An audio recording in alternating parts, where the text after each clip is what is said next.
Thank you so much for being part of episode 24 of CTRL ALT DEFENCE. Vishnu and I are back. Vishnu, I'm going to start with an apology here. We owe our viewers an apology. We owe them an apology because I can tell you that Vishnu and I try very hard from the start never to miss an episode, but we had to last week. We had a very good excuse. I know you don't care about the excuse, but it was the NDTV World Summit. So in case everyone's wondering why we're especially dressed up as well, Vishnu, we are literally recording this at the NDTV World Summit. Vishnu and I both just finished sessions on day 2. So at the time we're recording this, we've gotten the entire incredible CTRL ALT DEFENCE team here at the venue at Bharat Mandapam, where we're recording this episode for our viewers, Vishnu. No, absolutely. And it means the world to Shiv and I for all of you writing into us and saying that, look, where is your next episode? We're dependent on your next episode. Believe me, we keep thinking about defense all the time. And I think it's great that you send us this feedback. We promise we're going to keep trying.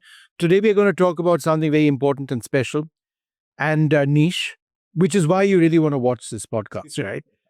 Air-to-air missiles. We are talking about air-to-air missiles in a particular context. Air warfare has changed dramatically. It's been redefined.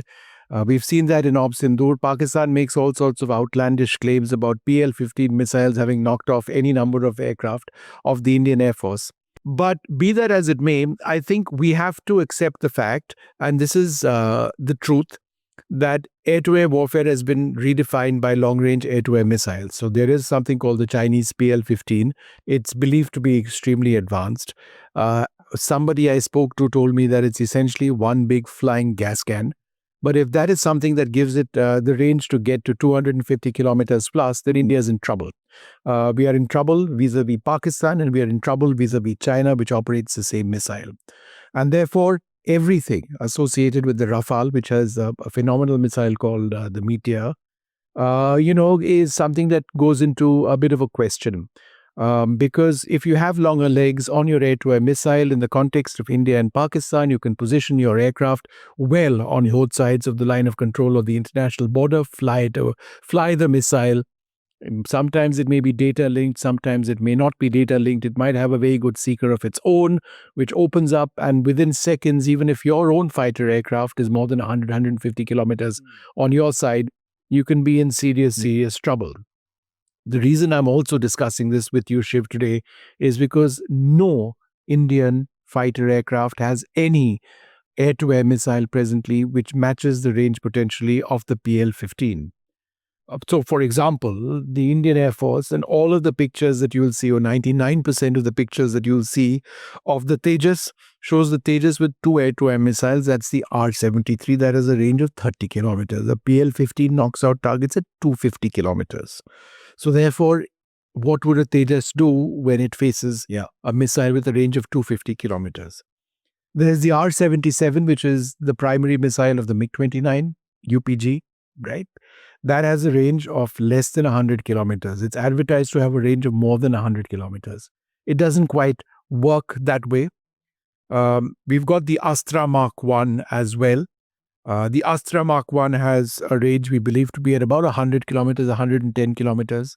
We've got an extraordinary missile called the R-27, which goes on both the MiG-29 upgrade and also on the Su-30. It's got a very high range or long range infrared guided variant, and also a radar guided variant. The IR variant, I believe, actually flies out longer than the one which is guided by radar. That's more. It's robustly more than 100 kilometers.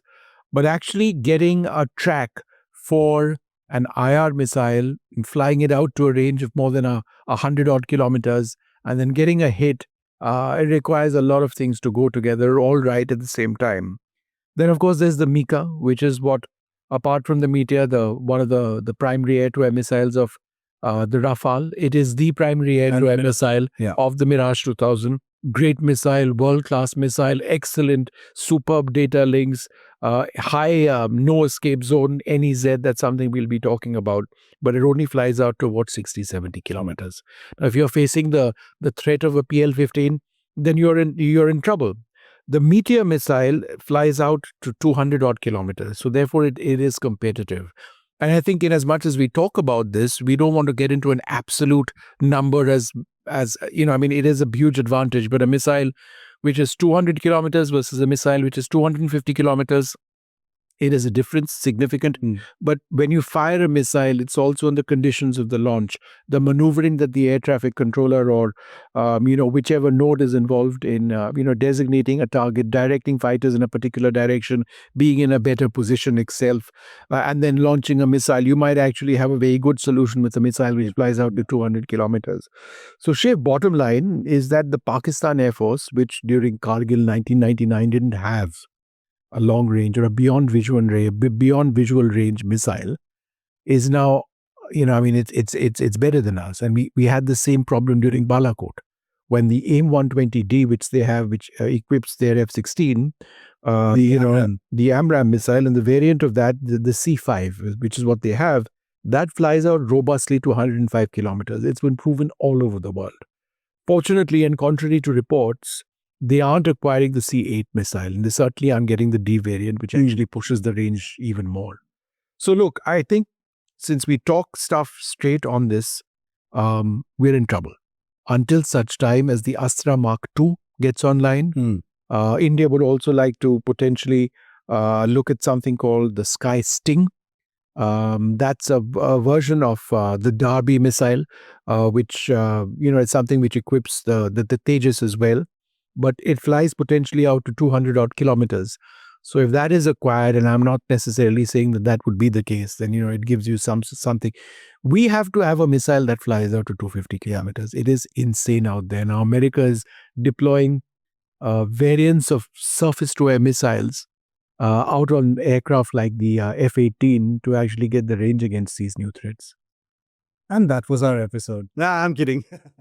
No, Vishnu, I wanted to interrupt you and hold you back. The thing is, I may not have very much more to say. So yeah, but there's a very good reason for this, and this is again a proof that we're always listening to our viewers, which is that every time I interrupt Vishnu, someone scolds me in the comments saying, "Can you shut up and let Vishnu talk for once? Keep your mouth shut, Shiv Aroor. Who are you? Let the expert speak." So I wanted to let you have your as much the air you have. No. This was. The reason I stopped is because I noticed your eyes closing, and it was almost done. As it closing, and Vishnu, shut up at this stage. They were not closing even for a moment, because I will happily admit that I, along with the audiences that we have of Control Alt Defense, learn a great deal speaking to you. So I'm happy to listen, and I do take that feedback about interrupting. My only intention is to try and guide the conversation, so we get, of course, much more out of it. So no, but the point is well taken, because Vishnu, you've just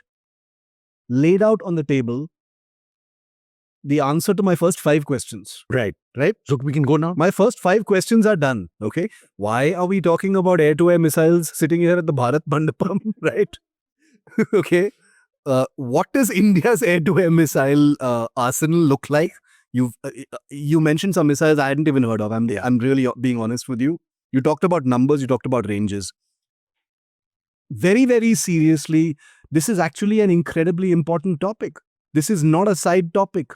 We shouldn't be wondering even for a moment why we're talking about air-to-air missiles, because you and I were there during Operation Sindoor, and this was central to perhaps the most important part of that combat vision. So I want to push you a little further about the Meteor and the PL-15, because we do know that both were possibly used in this exchange. Or am I wrong about that?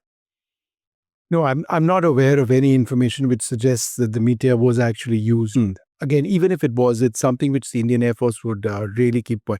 As you know, I'm doing a lot of work, in tracking. Both of us are, as far as Op Sindoor is concerned. But the Indian Air Force is resolutely silent on which weapon they've used on what target.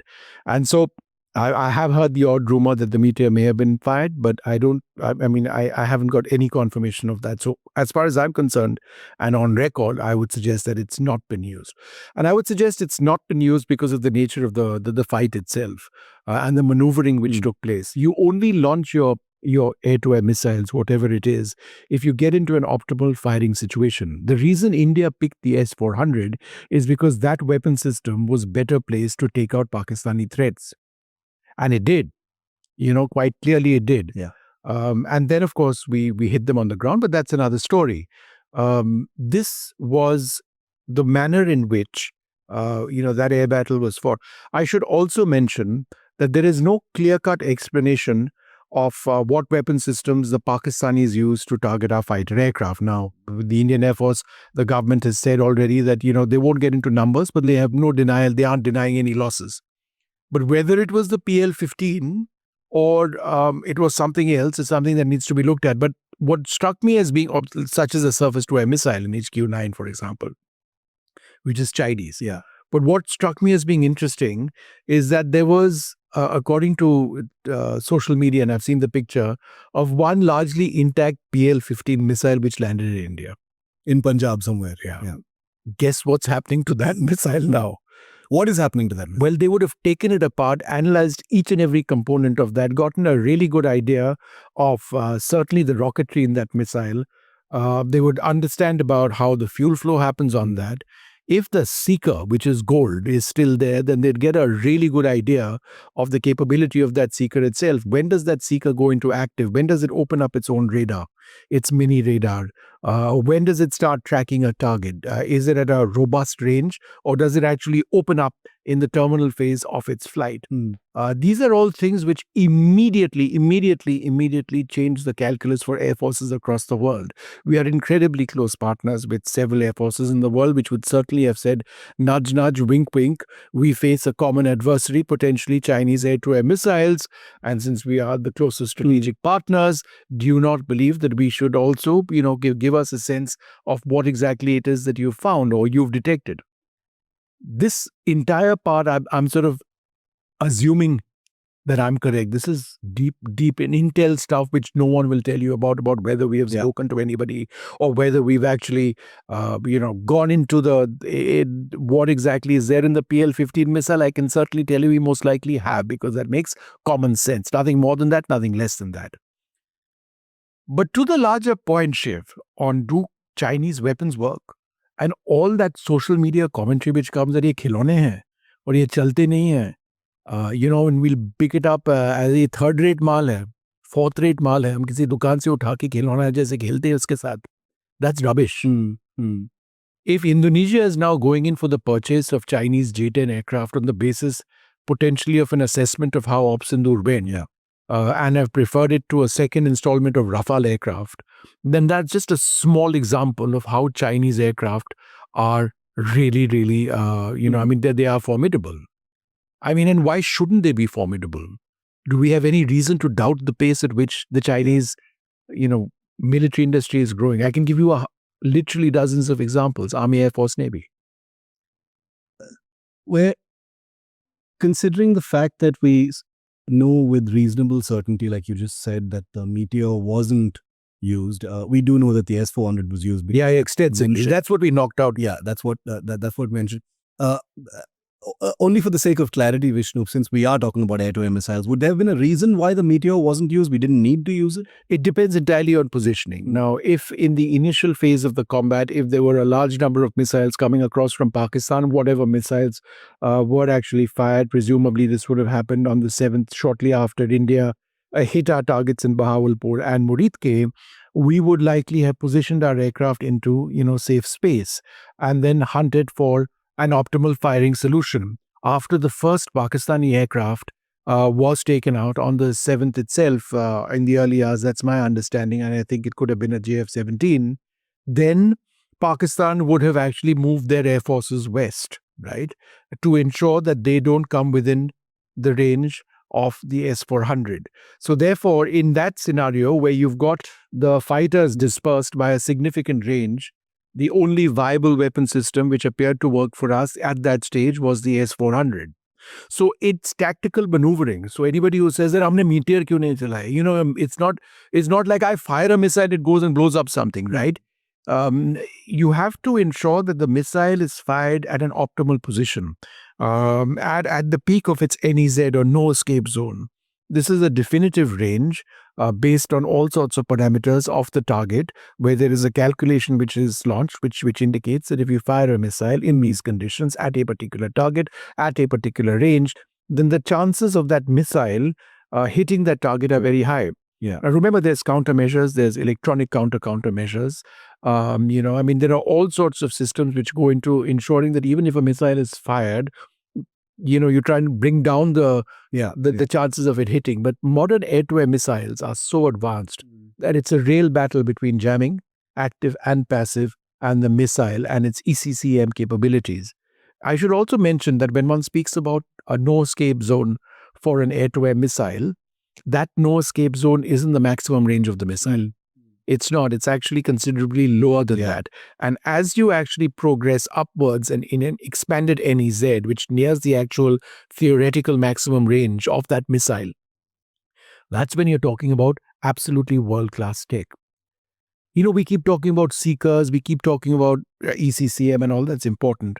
But just pure rocketry, think about a missile, an air-to-air missile which flies to 200, 250 kilometers. What makes the Meteor absolutely incredible is its rocketry. It's got a throttleable motor.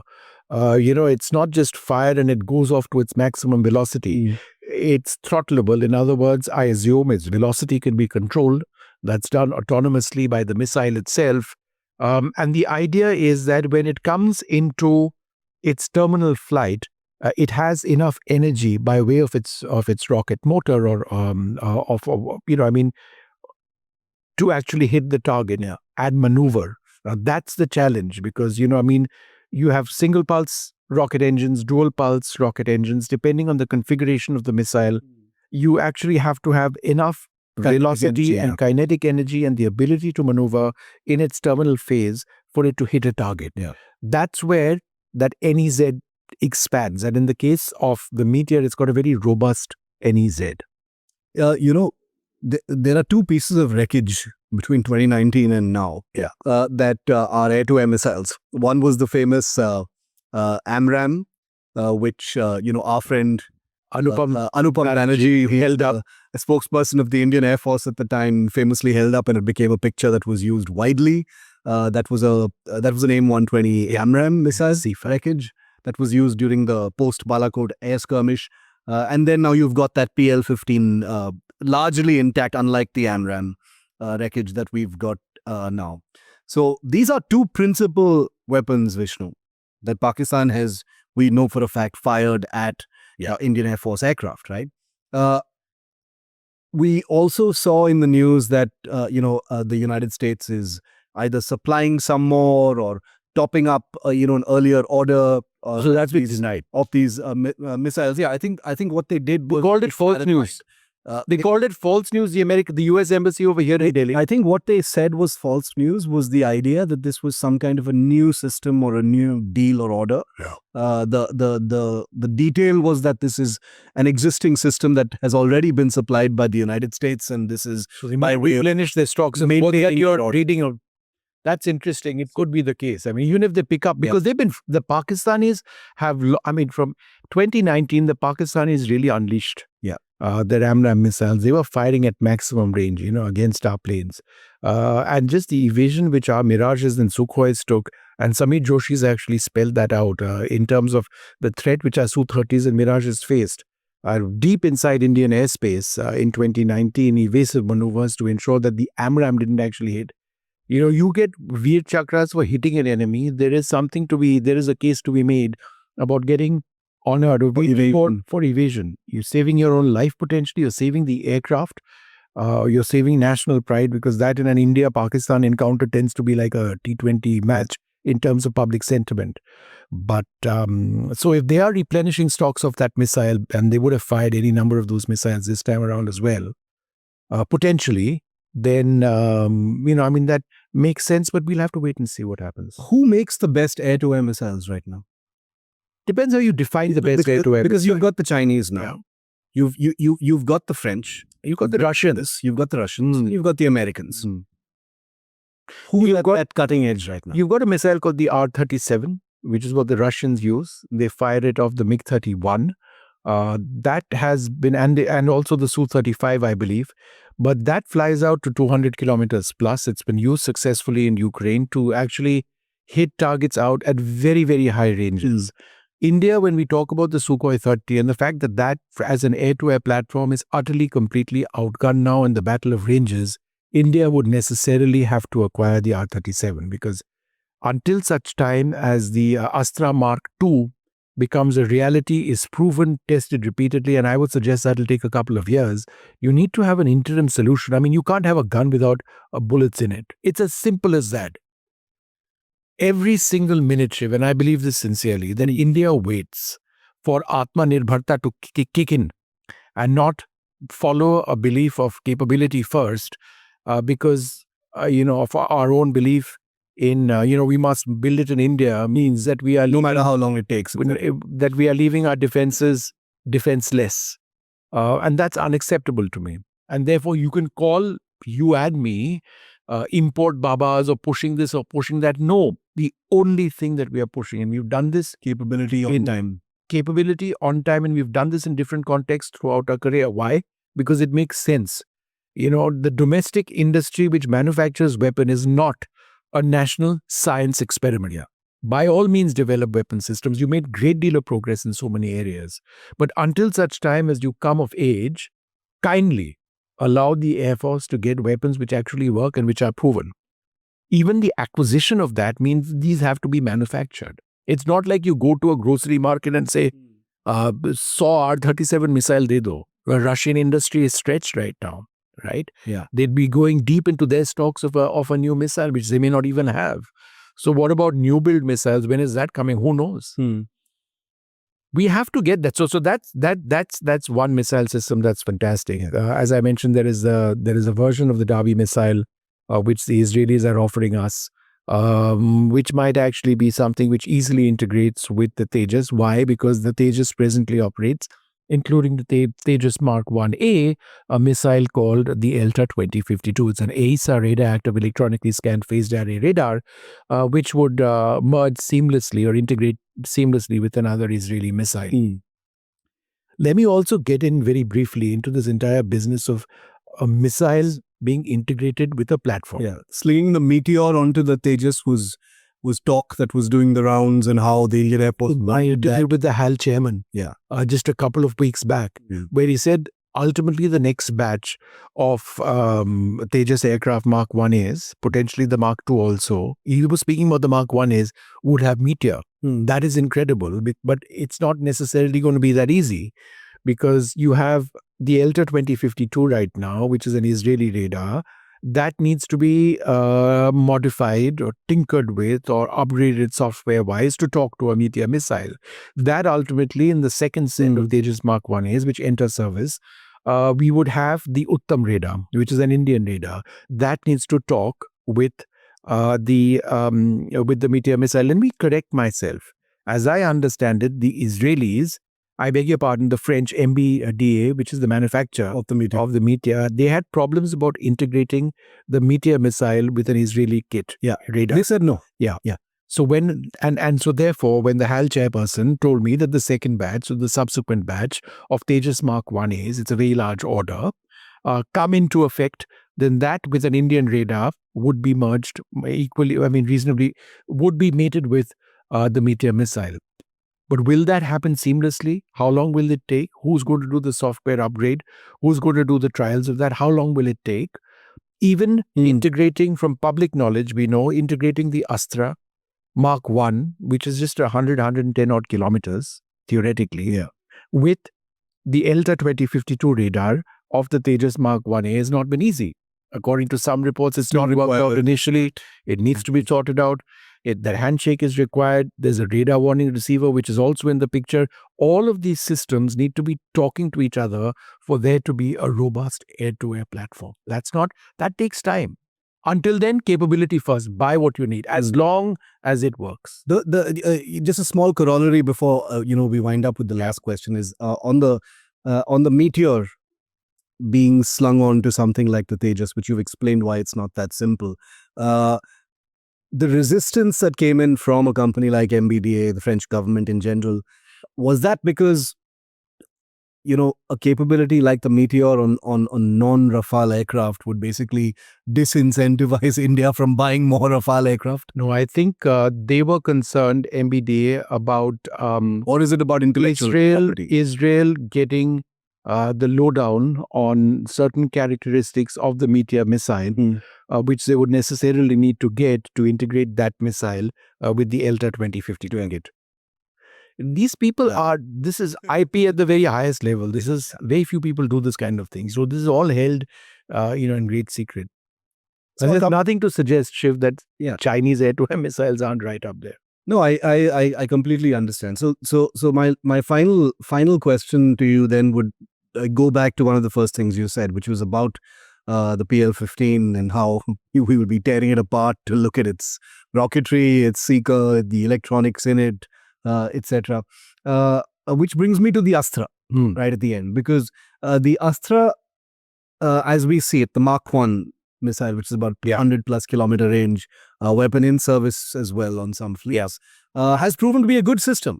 By all accounts, the Indian Air Force is happy with it. The Indian Navy has it as well. What is your assessment of that weapon? What about the Mark II? When we're tearing apart the PL-15 and looking at its seeker and the other things, assuming that they are intact or in reasonably good condition, how do we compare in those technologies? I'm not entirely sure about the integration of the Astra Mark I with the MiG-29 at the moment, which is used by the Indian Navy. I would presume it'll get there at some stage. But again, it's a process. It's got an Indian seeker, which is quite advanced. There are different forms of seekers. I won't get into the details of this particular seeker, but it's an evolution of systems which have been sort of developed in-house for a period of time. I'm actually interested in the rocketry a great deal because that's what propels you to those great ranges. It does have a dual pulse rocket motor. Ultimately, we need to progress towards an Astra Mark III as well. And that's a missile which would be a ramjet powered air-to-air missile, insanely fast, air-breathing, flying out to incredible ranges. And therefore, the larger question is that if air-to-air missiles get so advanced and the seekers get so advanced, aren't fighter aircraft inherently vulnerable? And therefore, aren't missiles winning the battle against fighter aircraft? This, Shiv, is where stealth aircraft come in. If you are unable to track an aircraft reliably, if you aren't able to see it reliably, either in the air or on the ground, then you don't, the chances of your being able to hit it is theoretical. If you ask people in the Indian Air Force, and there is a stock answer, they will tell you that we have certain techniques to track stealth aircraft. That's really hard work to do. And whether it actually exists or if it's just theoretical or whether you've had the odd hit on a J-20F flying in Tibet, a radar hit, that's something they'll never tell you about. But you have to have a fifth generation platform because it's more survivable. If you don't keep up with the tech curve, you've had it. And we are behind the curve right now. Speaking of the tech curve, we've tested, the solid fuel ducted ramjet technology, looking at that as like high speed, long range, air-to-air missile potentially at some point in time, also surface-to-air weapon of the same kind. How far behind the curve is that kind of technology? Because, we both agree, Vishnu, completely that capability first. Can't be about reinventing the wheel for the sake of it. It has to be about capability. And we are fighting wars quite literally, right? Where we need this technology. Where do we stand as far as that is concerned? Because nobody is going to give, people will sell us the missiles. I think in terms of data link technology and in terms of seeker technology, we should be all right. But it all has to work together as a system. The entire business of targeting is interesting as well because many of these air-to-air radars don't have the range of the missiles itself. So if you've got an air-to-air missile which sees out to 100-150 kilometers and you are looking to fire a missile which ultimately gets out to 250-300 kilometers, you're going to need an outboard sensor, which means another aircraft. Whether it's a ground radar, whether it's an air radar, which would be an AWACS aircraft, incredible data links and a very smart form of targeting, right? That entire sensor shooter business is something which is really evolved and is evolving. You can actually fire a missile cold if you've got the coordinates from another aircraft, or ground station, And it feeds right? off. And it feeds off that. Mhm. You aren't exposing yourself by opening up your own radar. You are therefore slower. The enemy realizes all of a sudden from a vector where they didn't expect, or a direction they didn't expect, or a vector they didn't see, there's a missile which is emerging. Your reaction time has gone down. Yeah. Now, we've spoken about air-to-air missiles. My final point to you before we go away, and this is stuff which is really at the high end of engineering, a lot of which I don't really understand, is jamming. Yeah. We've got self-protection jammers on the Tejas now Mark 1A. Ultimately, when we get into the Tejas Mark II, one of the things we want to do is ensure that there is a jammer inside the aircraft, like in the case of the Rafale. It's not sort of hanging from one of the wings, because the moment you do that, that means one pylon which could have been used for a missile is gone. And so the entire business of jamming is going to define, along with missiles, the future of air-to-air warfare. We just have to get there. And it's not that we aren't. We've made a lot of progress, for example, in affiliated technology, radar warning receivers. There are indigenous jammers as well, but we've relied very heavily on the Israelis and come through with very good systems. It all has to work together as a package, and we don't have time. Yeah, we don't have time. I mean, I think that's the central point to most of what we discuss here on Control Alt Defense, because that luxury margin has shrunk dramatically in terms of capability now.